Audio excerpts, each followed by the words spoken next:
सरकार मान चुकी है और सरकार ने उच्चारी समिति की एक रिपोर्ट बनाई थी।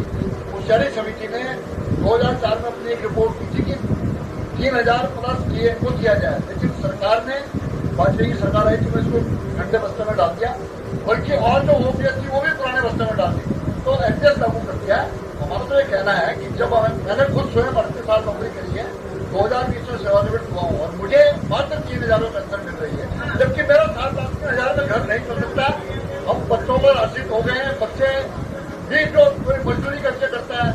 मैं खुद, मेरी बच्ची बीमार थी, मैं बड़ी मुश्किल से उनका इलाज करा पाया, भर्ती नहीं कर पाया। तो ये हमारी डिमांड है कि हमको 7,500 दिया जाए तथा मेडिकल सुविधा दी जाए, ये हमारी डिमांड है।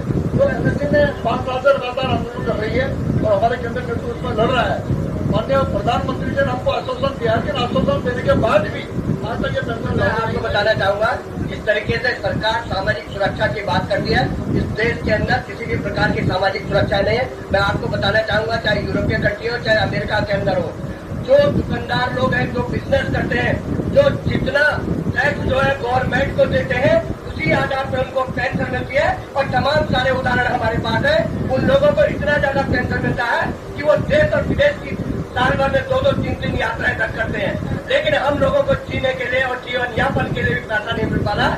ये बड़े शर्म की बात है इस सरकार के लिए और हमारे देश के लिए शर्म की बात है। जिस तरीके से हम कहते हैं कि हमारी जीडीपी जो है, हम जो है 5वें नंबर पे चले गए। अरे खास चले गए हम 5वें नंबर पे, जब हमारे बुजुर्गों का जो है मान सम्मान नहीं है, बुजुर्गों का जो है पालन नहीं हो पा रहा, तो ऐसे में हम कैसे अपने इस देश का सम्मान। तो आप देख रहे हैं किस तरीके से इज्जत कर रहे हैं, दौड़ा के मार रखा है लोगों को।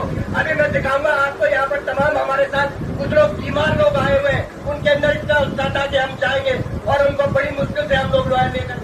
वो जो यहाँ पर संस्था है वो हमारा अंशदान काटती है। ये हम खैरात में नहीं मान रहे भारत सरकार से, ये हमारा पैसा जमा होता है और उस पैसे का ब्याज भी हमें नहीं दिया जाता है। इन पैसों को तमाम एजेंसियों में, तमाम प्रोजेक्टों में लगा जा रही है, सरकार लगा रही है, ईट पे को लगा रहा है, लेकिन जो कर्मचारी मर जाता है उसका पैसा वेंटेड हो जाता है।